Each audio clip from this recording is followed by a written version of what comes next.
judicial stalemate seen in the Supreme Court seems to be taking longer to settle despite the implementation of the lot system to allocate benches. In the absence of the Chief Justice over health reasons, the Supreme Court lacks an executive to resume hearings, and as a result, protesting justices who had agreed to attend hearings could not do so yesterday. Good morning, I'm Sarah Sapsanama, and these are the headlines of the hour. Supreme Court hearings continue to be halted in the absence of Chief Justice Cholendra Samsher Rana despite the implementation of lot system. Candidate nomination process to begin today on the second day of the General Convention of Rashtriya Prajatantra Party.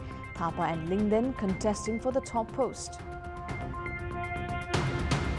Public health officials in California confirmed the first known case of the Omicron coronavirus variant in the US.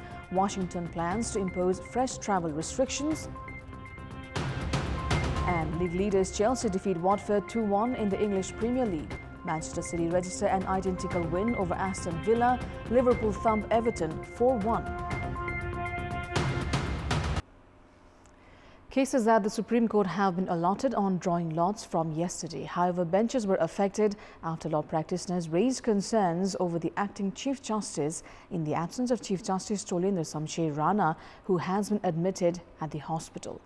Chief Justice Rana, who has been admitted to the hospital, has not handed over the responsibility to any justices in his absence.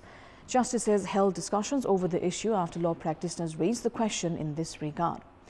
They were expected to begin hearings of regular cases from yesterday with the implementation of drawing lots to allocate benches as decided by the full court meeting of the Supreme Court last week. The Chief Justice had the sole right to assign benches earlier. However, hearings at the Apex Court were halted after law practitioners raised question on the issue of acting Chief Justice. Meanwhile, the agitating Nepal Bar Association continued its protest yesterday as well, demanding for the resignation of the Chief Justice. The association has also sought for drawing lots while alerting benches in Special Court, High Court and District Courts. The three-day General Convention of Rashtriya Prajatantra Party kicked off in the capital from yesterday. The convention will elect the new leadership for the next 5 years. Following the inaugural ceremony, the closed session began yesterday evening, while the election process will begin from today. The new leadership will be elected through electoral voting machine. Currently, leaders Kamal Thapa, Pushpati Samsher Rana and Prakash Chandra Lohani are jointly leading the party. The convention will now elect new office bearers with one chairperson. Kamal Thapa and Rajendra Lingden have announced their candidacy for the top post of the party. Thapa is backed by Rana while Lohani is supporting Lingden.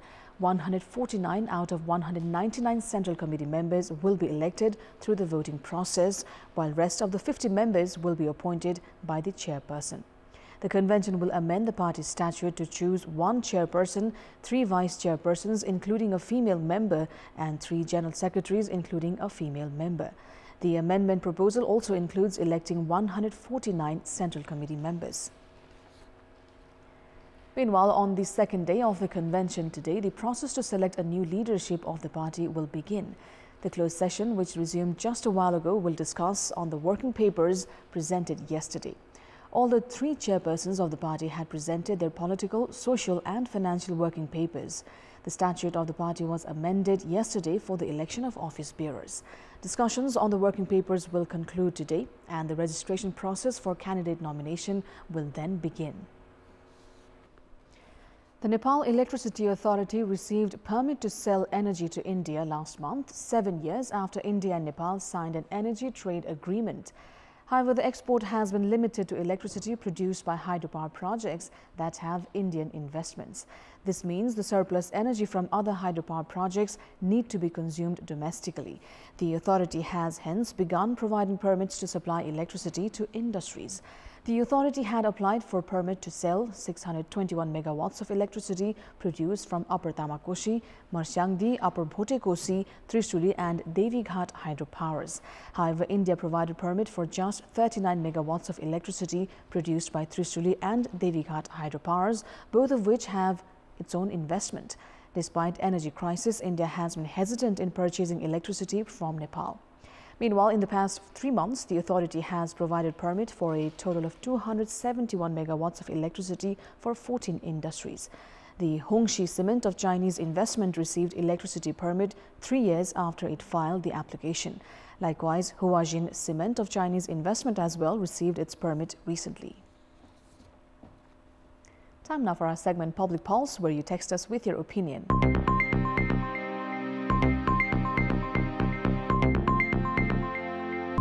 The question is, what's your say on India limiting its electricity purchase from Nepal to hydropower projects of its own investment?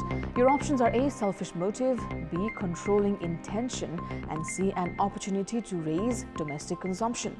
The voting is on. Type NEWS, select your option A, B or C and send it to 34001 to share your opinion with us.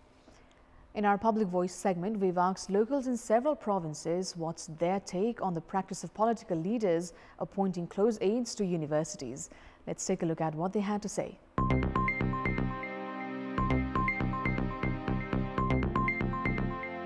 न्यायोचित रूपमा छानबिन गरी त्यसलाई चाहिँ पूर्ण रूपमा रोक्नुपर्छ। उभि भएका मान्छेहरु चाहिँ पछाडी पर्न सक्नुहुन्छ। प्रतिस्पर्धाकै आधारमा चाहिँ छनौट गर्नु राम्रो हुन्छ। यसो गर्नबाट हामीहरुले यिनीहरुलाई रोक्नु पनि पर्छ। स्वतन्त्र प्रतिस्पर्धाबाट नै हुनुपर्ने छ। स्थायी गर्ने कुरा निश्चित प्रक्रियाबाट मात्रै गर्नुपर्छ। दक्षता र क्षमता अनुसारको नियुक्ति गर्नु पर्यो। शिक्षाको स्तर पनि साच्चै यसले असर पार्दछ। पछिसम्मको सिस्टम बिग्रिने हुन्छ।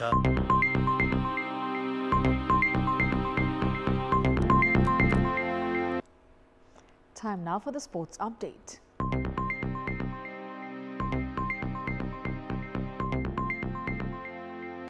On to cricket. Sudur Paschim has kept its hopes alive of reaching the finals of the ongoing Under-19 National Cricket Tournament, defeating Province 1 by 6 wickets.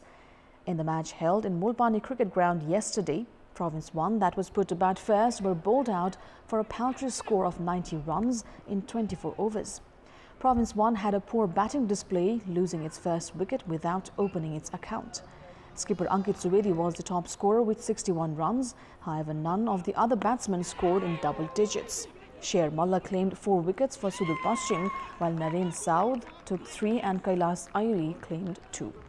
In reply, Sudur Paschim achieved a target of 91 runs in 31.5 overs, losing 4 wickets.